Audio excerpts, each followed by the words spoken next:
ஓம் உயிரான ஈஸ்வரா, ஓம் துருவ நட்சத்திரத்து பேரருள் பேரொளி, ஓம் வெள்ளி விழாகும் பத்ரேஸ்ரீ அம்மா துணை. கனவுல அம்மனை கண்ட வளையல் வியாபாரி தாயை பார்க்க துடிக்கிற மகன் போல வளையல், குங்குமம், மஞ்சள் எல்லாம் மூட்டை கட்டிட்டு பெரிய பாலம் போய் சேர்ந்தாரு. அங்க அந்த பாம்பு புத்து முன்னால பயபக்தியா வணங்கி நின்றாரு. அந்த பகுதி மக்களெல்லாம் அழைச்சி தான் கண்ட கனவை சொன்னாரு. கனவுல ரேணுகா தேவி அவங்க சுயம்பு ரூபமா இந்த புற்றுல இருக்கிறதாகவும் கோவில் கட்ட சொன்னதையும் சொன்னாரு. மக்களால நம்பவும் முடியல, நம்பாமல் இருக்கவும் முடியல.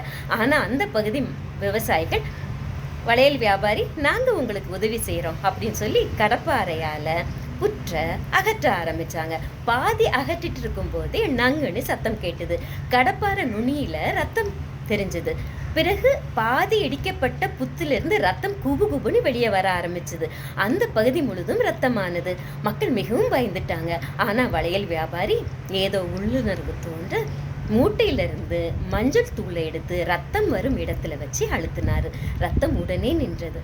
மக்கள் உணர்ந்தாங்க, இங்க நிச்சயம் தேவசக்தி குடியிருக்கு அப்படின்னு. பிறகு முழு புற்றையும் அகற்றின பிறகு உள்ள சுயம்பு திருமேனியை பார்த்தாங்க. பயபக்தியா வணங்கினாங்க. அந்த சுயம்பு திருமேனியை மூலமா வச்சு கோவில் கட்டினாங்க. அந்த கோவில் தான் பெரியபாளையத்துல உள்ள பவானி அம்மன் கோவில். இந்த பவானி அம்மன் கோவில் மூலவரா இந்த சுயம்பு திருமேனி தான் காட்சி தராங்க. இந்த சுயம்பு திருமேனியை வெள்ளி கவசம் இட்டு மறைச்சிருக்காங்க.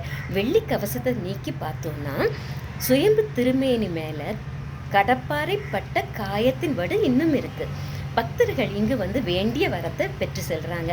குறிப்பா பெண்கள் தாய் வீட்டில் வந்து அழுது புலம்புவது போல இங்க வந்து தங்கள் தாலி பாக்கியத்தை காப்பாற்றிக்கிறாங்க. குழந்தை வரம் பெற்று செல்றாங்க. தாய் எப்படி மனம் செய்து கொடுத்த பெண்ணை பற்றியே நினைச்சு அவளோட குறையை நீக்க பாடுபடுவாங்களோ அது போல இந்த பவானி தாய் தன் பெண் பக்தர்களை நினைத்து எப்பொழுதும் அருளாசி புரிஞ்சுக்கிட்டே இருக்காங்க.